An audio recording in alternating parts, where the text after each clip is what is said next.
That Christmas, my daughter looked at me and said something I never expected to hear. Not in anger, not during an argument, not even with frustration in her voice. She said it calmly, like it was already decided. "Mom, your needs come last. My husband's family comes first." I remember standing there in her kitchen, holding a plate I had just finished drying. The house smelled like cinnamon and roasted turkey. Christmas music played softly in the background, one of those old songs I used to sing along to when she was little. I smiled. I didn't argue. I didn't raise my voice. I didn't even ask her to repeat herself. But something inside me went very quiet. Before I continue, take a moment to subscribe to the channel. These stories are for anyone who's ever felt pushed aside by the people they love. And tell me in the comments, where are you listening from tonight? My name is Margaret. I'm 67 years old. And for most of my life, I believed that if you loved your children enough, they would always find their way back to you. I was wrong. But to understand how that Christmas moment happened, you need to know what kind of mother I was and what kind of woman I became without realizing it. I raised my daughter, Emily, mostly on my own. Her father and I divorced when she was 9. Not because there was infidelity or abuse, but because somewhere along the way we stopped being able to speak to each other without resentment. I stayed, he left. That's how Emily saw it, and from that day on I became everything. I worked 2 jobs for years. I packed lunches, attended school plays, stayed up late helping with homework. I missed vacations, delayed dreams, and learned how to stretch $1 in ways I never imagined. And I never complained. Not once. When Emily went to college, I helped her move into a tiny dorm room with mismatched furniture and a window that barely opened. I hugged her goodbye with a smile, then cried the entire drive home. But when she called later that night, nervous and overwhelmed, I told her she was going to be just fine. When she met her husband, Ryan, I welcomed him with open arms. He was polite, educated, confident. Came from a well-off family that lived in a large house with matching holiday pajamas and traditions that looked like something out of a magazine. I didn't mind the difference. I told myself love wasn't about comparison. At the wedding, I sat in the second row. His parents sat in the first. I noticed, but I said nothing. I told myself it didn't matter. After they married, Emily started visiting less. At first, it made sense. New marriage, busy life. Holidays rotated. I was flexible. Always flexible. Next year, Mom. Ryan's parents already planned something. We'll do a separate dinner soon. Soon became later. Later became rarely. Still, I never complained. When Ryan's mother fell ill, Emily spent weeks at their house helping. When I had knee surgery, I drove myself to physical therapy because I didn't want to be a burden. I told myself this was just how things worked now. Children grow up, parents adjust. But somewhere deep down, something started to ache. Christmas used to be my holiday. I decorated early, baked for days, wrapped gifts carefully, made traditions. Even when money was tight, I made it special. This Christmas, Emily invited me to their house instead. "Ryan's parents will be there too," she said. "It'll be easier if we do it all together." I agreed immediately. I arrived early, of course. That's how I was raised. I brought homemade pies, a small gift for each grandchild, and a scarf I'd knitted for Emily because her winters always seemed colder than she expected. Her house was beautiful, tastefully decorated, everything coordinated. Ryan's mother was already there, directing where dishes should go, rearranging decorations I had never been asked to touch. I stayed out of the way. I helped quietly, was polite, complimented everything. At dinner, conversation revolved around Ryan's family, their trips, their plans, their stories. I listened, smiled, nodded. At one point, Emily mentioned they would be spending next Christmas overseas with Ryan's parents. "That's wonderful," I said, and I meant it. But later in the kitchen, while we were clearing dishes, I asked gently, "So, when should we plan our Christmas together then?" That's when she said it. "Mom, your needs come last. My husband's family comes first." She didn't look at me when she said it. She kept stacking plates like she was explaining something obvious, like she was telling me the weather forecast. I stood there, holding a plate, my hands suddenly unsure of what to do. I realized then that I had been quietly shrinking for years, not just adjusting, not just being flexible, disappearing. And the most painful part wasn't what she said. It was how comfortable she felt saying it. That night, I drove home alone. The radio played Christmas songs. Houses glowed with lights. Families laughed behind closed curtains. When I got home, I sat in my car for a long time before going inside. My house was quiet. No tree this year, no decorations. I told myself it didn't matter. But sitting there, I finally allowed myself to feel something I had avoided for years. Not anger, not jealousy, grief. I had spent my life making myself smaller so others could feel comfortable. I had taught my daughter, without realizing it, that I would always step aside. Always wait, always accept less. And now, at 67 years old, I was being told plainly where I stood. That night I didn't cry. Instead, I made a decision. A quiet one, a careful one I didn't tell anyone about. Because sometimes the most powerful changes don't begin with confrontation. They begin with silence. And what I decided to do next was not something my daughter or anyone else ever expected. I didn't tell anyone what my daughter said to me that Christmas. Not my sister, not my neighbors, not even the women I had coffee with every Thursday morning. I carried it quietly the way I had carried everything else for most of my life. For the first few days, nothing looked different on the outside. I woke up at the same time, made the same breakfast, took the same walks around the neighborhood, smiled at the same people, answered the same polite questions. "How was Christmas?" "Oh, lovely," I said. "Busy, you know how it is." But inside, something had shifted. It was subtle at first. Not anger, not bitterness, just a new awareness.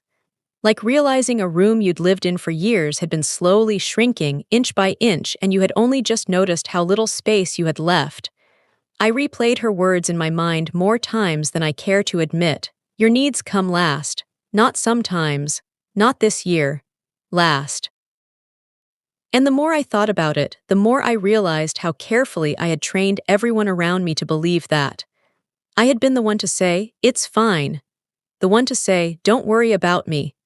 The one to say, "I'll manage." For decades. So why was I surprised when they believed me? One morning, about a week after Christmas, I stood in my kitchen holding my phone, staring at Emily's name on the screen. She had texted me, "Can you watch the kids Friday night? Ryan's parents want to take us out."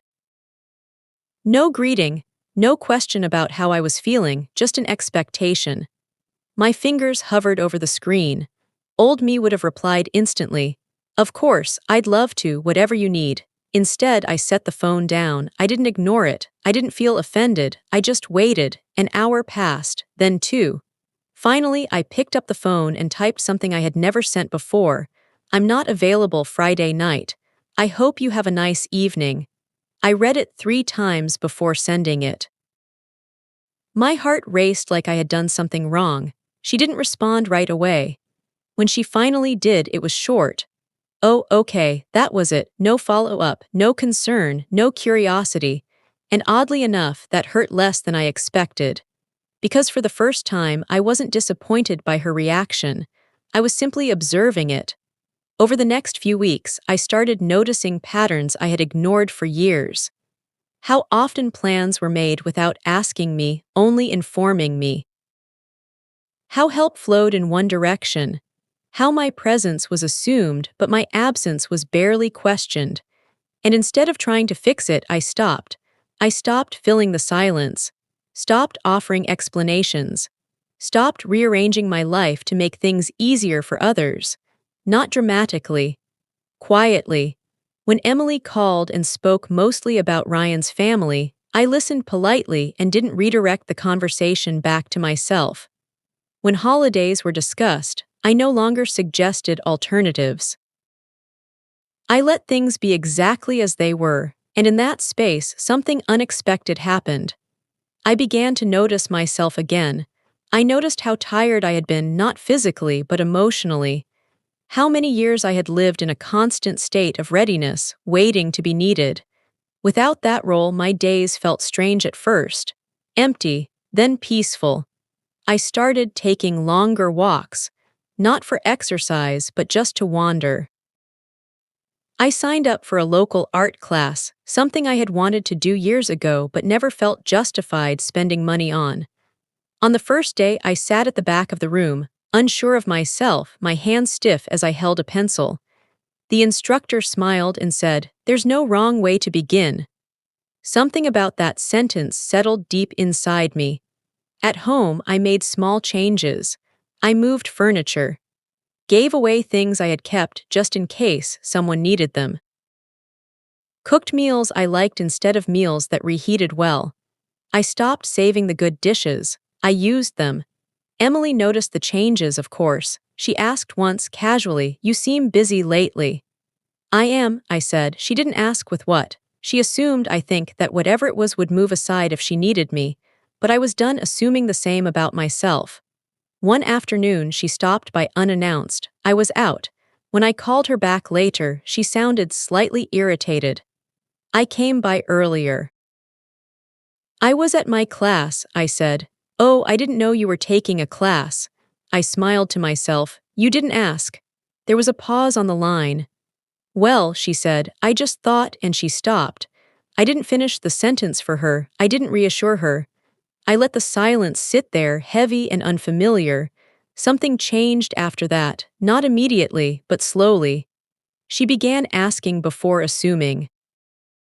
Not because she suddenly understood, but because she was adjusting to a version of me she hadn't encountered before.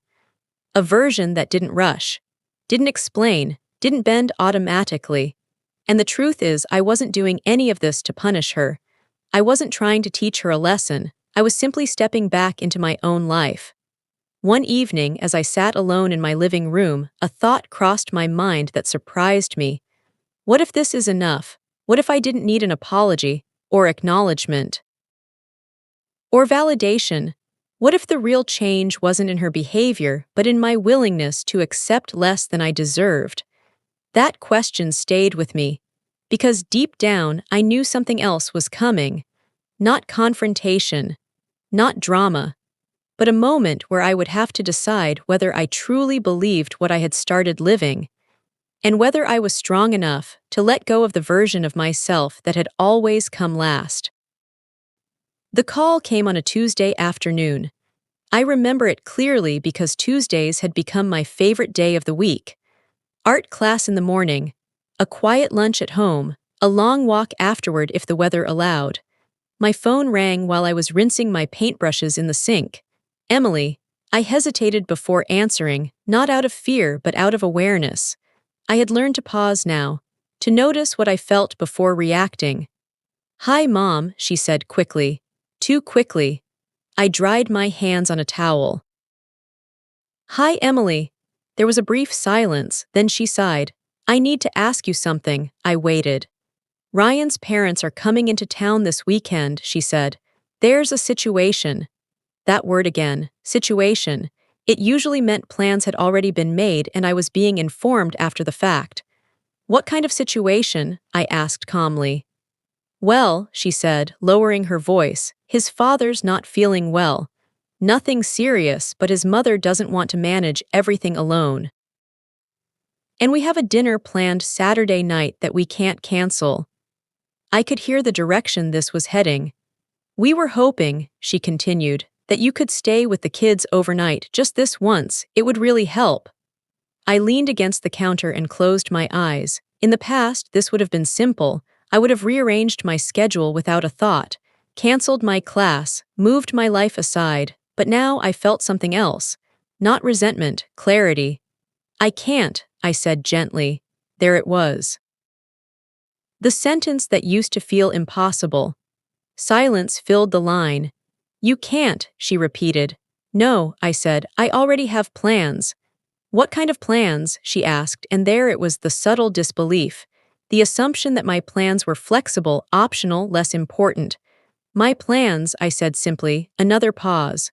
Well, she said slowly, Ryan's parents really need us. I waited for her to finish the thought. She didn't. The implication hung there, heavy and familiar. I understand, I said. But I'm not available. Her tone shifted then, sharpened slightly. Mom, this is important. I looked out the window at the afternoon light settling over the street. So are my commitments, I replied. She exhaled sharply. You're really going to choose a class over your grandchildren? There it was, the guilt, the lever that had worked every time before. I felt it tug at me instinctively, automatically, but I didn't move. I'm choosing myself, I said. She didn't speak for a moment. I don't understand what's happening with you, she finally said. You're different lately. I smiled, though she couldn't see it. Yes, I said, I am. We ended the call shortly after that, polite, controlled, unresolved. I sat down at the kitchen table and let the silence settle around me. My heart was beating faster than usual, not from fear but from standing my ground. Later that evening, I received another message from Emily. We'll figure something else out. No apology, no acknowledgement. Just a solution that didn't involve me, and for the first time that felt acceptable. Saturday came. I went to my art class in the morning, stayed afterward talking with a woman named Helen who had recently lost her husband. We shared stories, laughed quietly. The kind of laughter that comes from understanding rather than humor. That afternoon, I received a photo from Emily, the kids smiling. Ryan's parents in the background. Everything looked fine. The world hadn't fallen apart because I wasn't there. That realization stayed with me. 2 weeks later, another call came, this time from a number I didn't recognize. Hello, I answered. Mrs. Harris, a woman asked. Yes, this is Linda from Evergreen Assisted Living. We have your daughter Emily listed as an emergency contact, but we're having trouble reaching her. My stomach tightened. What's going on? I asked. It's about your sister, Ruth, she said. She had a fall this morning. She's stable, but we'd like family present. My sister.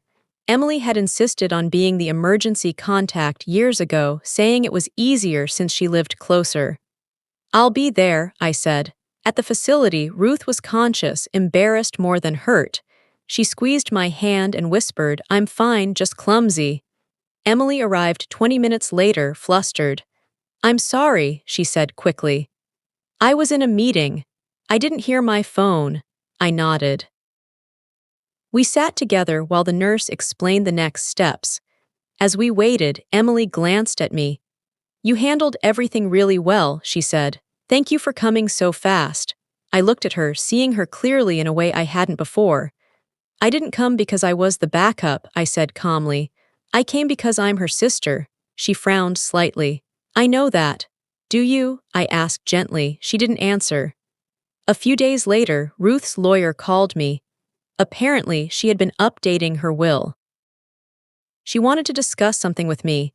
We met the following week. Ruth was direct. I've been watching you, she said, and I've been thinking. She explained that she was leaving me her house, not because she felt obligated, but because she trusted me to use it wisely. I sat there stunned. This doesn't have anything to do with Emily, she added. It's about you. When Emily found out, her reaction was immediate. You didn't tell me you were meeting with her lawyer, she said. I wasn't required to, I replied. Well, she said, hesitating, this affects the family. I met her eyes. It affects me. The shift was unmistakable now. She was no longer speaking to a mother who would absorb everything quietly. She was speaking to a woman who had stepped into her own space, and she didn't know how to navigate that. That night, as I lay in bed, I realized something important.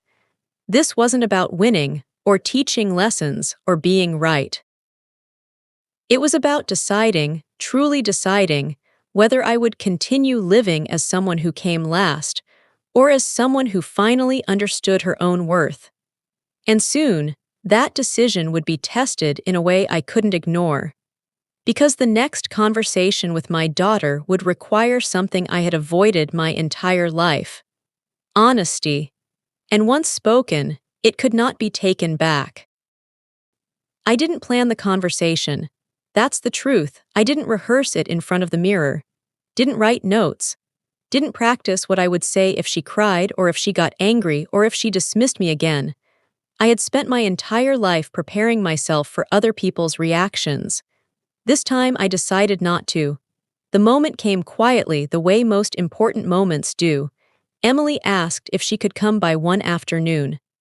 Just to talk, she said. Her voice sounded careful, measured. I said yes. When she arrived, I noticed small things I would have overlooked before. How she looked around my living room, the rearranged furniture, the paintings leaning against the wall from my art class, the absence of clutter I used to keep in case someone needed it. "You've changed this place," she said. "Yes," I replied. "I wanted to." She nodded, uncertain. We sat at the table, no tea at first, no small talk. She broke the silence. "I feel like I'm losing you," she said. There it was, not an accusation. Not an apology, a fear. I folded my hands and looked at her. "I'm not going anywhere," I said, "but I am no longer standing where you left me." She frowned slightly. "I don't understand." "I know," I said gently. "That's why we need to talk." She took a breath. "Mom, you've been distant. You say no now. You don't explain yourself. It feels like you're punishing me." I shook my head slowly. "I'm not punishing you," I said. "I stopped punishing myself."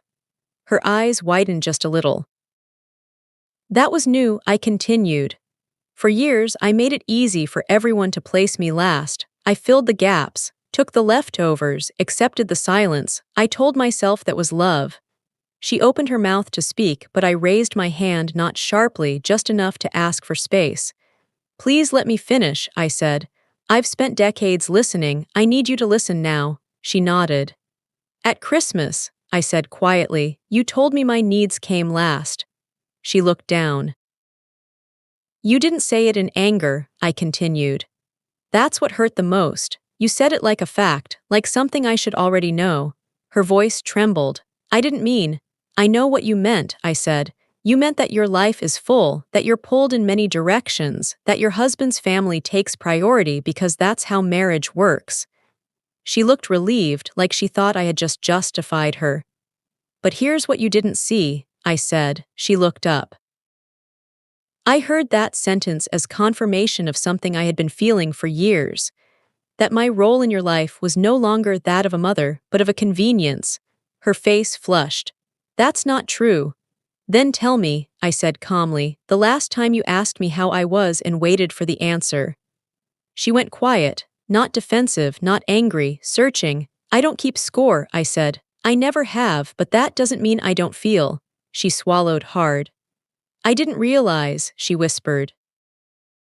"I believe you," I said, "but unintentional neglect still leaves a mark." She leaned back in her chair, exhaling slowly. "I thought you were content," she said. "You always said you were fine." "I was surviving," I replied. "There's a difference." Tears welled in her eyes. "Why didn't you tell me sooner?" I smiled, not bitterly, but knowingly. "Because I didn't know how," I said. "I thought love meant not asking for space, not demanding presence, not needing anything." She wiped her eyes. "I never wanted you to feel small." "I know," I said, "but you benefited from it." That landed. She flinched just slightly. "I'm not saying that to hurt you," I continued. "I'm saying it because we can't fix what we refuse to name." She nodded slowly. "I'm scared," she admitted. "I don't want to lose you." I reached across the table and placed my hand over hers. "You won't lose me," I said, "but you will meet me differently now." She squeezed my hand. "What does that mean?" she asked. "Means I will no longer wait to be chosen," I said. "I will no longer make myself available by default. I will no longer accept being last and calling it love." Her breathing quickened. "So, what do you want from me?" I considered that carefully. "I want respect," I said. "Not gratitude, not obligation, respect." She nodded. "I want to be asked, not assumed," I continued. "Included, not informed. And if I say no, I want that to be heard without guilt." She wiped her cheeks. I can do that, she said quickly. I can try, I smiled softly. Trying is good, I said, but consistency is better. We sat in silence after that, not awkward, honest. Finally, she spoke again. I didn't know how much you gave up for me, she said. I shook my head. That's not the point, I said. I chose to give those things. What matters now is that I choose what comes next. She nodded. I want to be part of your life, she said, not just someone who needs you.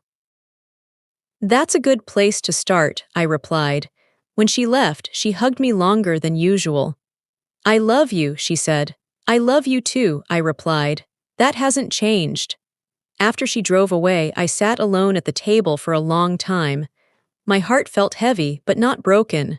Lighter, because for the first time I had spoken without shrinking. I hadn't demanded anything. I hadn't threatened distance. I had simply told the truth. And whatever happened next, whether she rose to meet me or drifted further away, I knew something for certain. I would not return to the version of myself who came last. That chapter was closed. And the next one would test everything I had just said. Because love, real love, doesn't just listen in the moment. It shows itself in what changes afterward. People think the hardest part is the conversation. It is. The hardest part comes afterward when everyone goes back to their life and you find out whether anything actually changed. The week after Emily and I talked felt strangely calm. No tension, no long messages, no emotional follow-ups. Just space. She didn't call every day like she used to when she needed something. She didn't text with requests disguised as updates. Instead, there was silence. And I let it be. For the first time in my life, I didn't rush to fill it. I focused on my days. Art class on Tuesdays and Thursdays, long walks in the afternoon, lunches with Helen, who had started opening up about her loneliness in a way that felt familiar and honest. I felt steady, not euphoric, not victorious, steady. Then 2 weeks later, Emily called. Mom, she said, I wanted to ask you something. I smiled to myself. Go ahead. We're planning Ryan's birthday dinner next Saturday, she said. Parents-in-law will be there, but before we finalize anything, I wanted to check with you. There it was, not an assumption, not an expectation, a check-in. I appreciate you asking, I said. What are you thinking? Well, she continued carefully, we were hoping you could come, but if you already have plans, we'll work around it. I paused, not because I wanted to make a point, but because I was genuinely considering my own life. I have my class that morning, I said, but dinner could work. That's fine, she replied quickly. We can do dinner later so you don't feel rushed. I closed my eyes for a brief moment. Something had shifted, not perfectly, not completely, but noticeably. That would work, I said. After we hung up, I sat quietly, letting the feeling settle. It wasn't triumph, it was something better. Respect, tentative, still learning but real. The dinner itself was different, not dramatic, not tense, just different. When I arrived, Emily greeted me first. Not last. She introduced me properly to a couple of Ryan's extended family members who were visiting. She didn't rush, didn't multitask while doing it, she made space. At the table, conversation flowed easily. When plans for future holidays came up, Emily glanced at me before answering. A small gesture, but a meaningful one. Ryan noticed too. Later that evening, while Emily was in the kitchen, he approached me. I want to say something, he said quietly. I looked at him. I think we've relied on you a lot over the years, he continued. And I don't think we always acknowledged that. I nodded. I appreciate you saying that, I replied. What matters more is what happens going forward. He nodded too. I understand. I believed him, but I also knew something important. This wasn't about Ryan, or even Emily. This was about whether I would hold the line I had drawn. A month passed, then another. There were moments when the old patterns tried to return. A last-minute request. A subtle guilt-laced comment. You're so much more flexible than everyone else. And each time I paused. Sometimes I said yes because I wanted to. Sometimes I said no because I needed to. And I didn't explain myself either way. Emily adjusted, not perfectly, but consistently. Then came the real test. Mother's Day, a holiday I had learned not to expect much from. The week before, Emily called. "Mom," she said, "I wanted to talk about Sunday." I waited. "I know Mother's Day has been complicated in the past," she continued. "This year I want to do it differently." "How so?" I asked. "I want to take you out, just you and me. No shared brunch. No rushing between families, just time." My throat tightened unexpectedly. "That sounds nice," I said. "It's important to me," she added. "I want you to feel prioritized." She stumbled slightly on the word, but she said it. We went to a small restaurant by the water. Nothing fancy, nothing staged, just quiet conversation. At one point, she reached across the table and took my hand. "I'm still learning," she said, "but I don't want to lose you." I squeezed her hand back. "You don't have to lose me," I said. "You just have to see me," she nodded. And for the first time in a long while, I felt seen, not as a resource, not as backup, but as a person. That night, as I drove home, I reflected on how much had changed, not because I demanded it, but because I stopped abandoning myself. The truth is, people treat you the way you teach them to. For years, I had taught my daughter that I would always be last, and I called that love. Now I was teaching her something else. That love doesn't require disappearance. That care doesn't mean erasure. And that boundaries aren't walls, they're clarity. But the story doesn't end there. Because just when I thought the balance had settled, something happened that forced all of us to confront one final truth. Not about family, not about priorities, but about legacy. And what it really means to be valued, not in words, but in decisions that last beyond a single conversation. People often ask how the story ends. They expect a clear winner, a dramatic moment, a line that closes everything neatly. But real life doesn't work that way. What happens instead is quieter. Months passed after Mother's Day. Summer came slowly, the way it always does: long evenings, warm air, open windows. My days found a rhythm that finally felt like it belonged to me. I painted, I read. I spent time with people who asked how I was and waited for the answer. Emily and I spoke regularly, but not constantly. Our conversations felt different now. Less hurried, less transactional. She told me about her work challenges.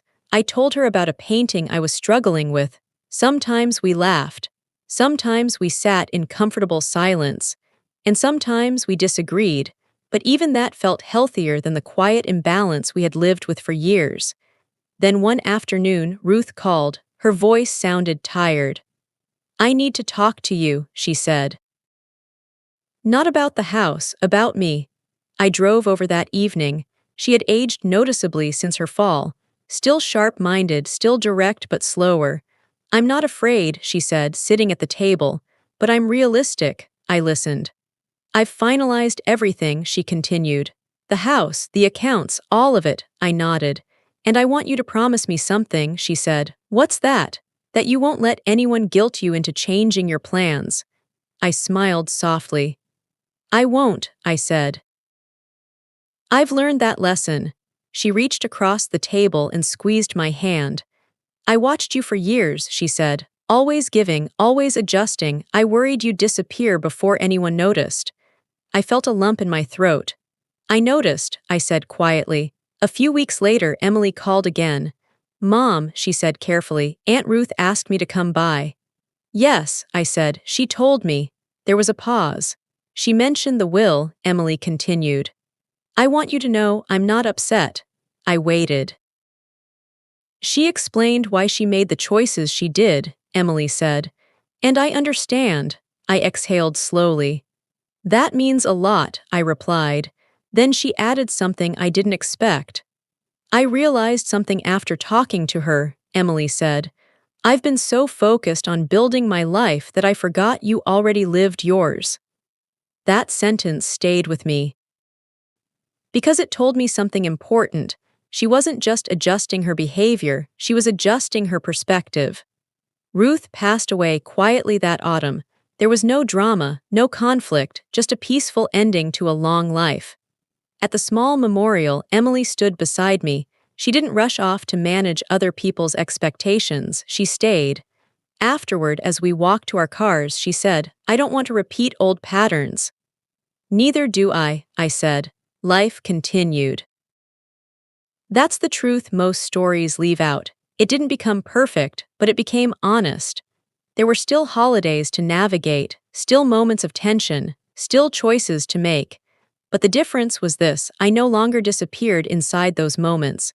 I spoke when something mattered, I stepped back when I needed space, and I trusted myself enough to do both without guilt. One evening, months later, Emily came over for dinner, just us. No pressure, no agenda. As we cleared the table, she said something quietly. "I used to think being a good daughter meant juggling everyone else first," she said.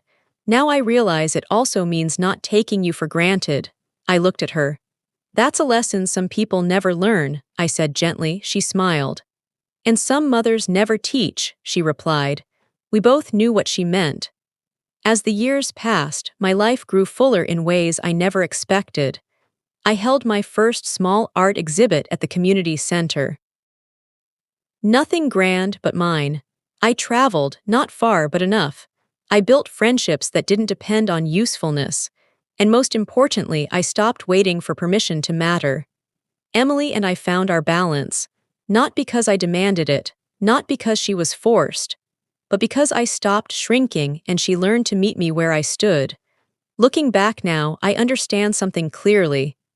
That Christmas wasn't the beginning of the end. It was the end of an old agreement. One I never realized I had signed.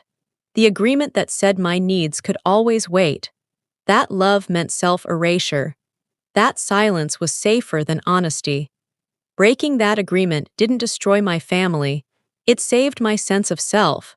So if you're listening to this, especially if you're older, especially if you've spent years putting everyone else first, hear this. You don't need permission to take up space. You don't need to earn respect by disappearing. And you don't need to wait for someone else to choose you. Sometimes, the most powerful thing you can do is choose yourself. Quietly, firmly, and without apology. Because when you stop coming last in your own life, everything else finally finds its proper place.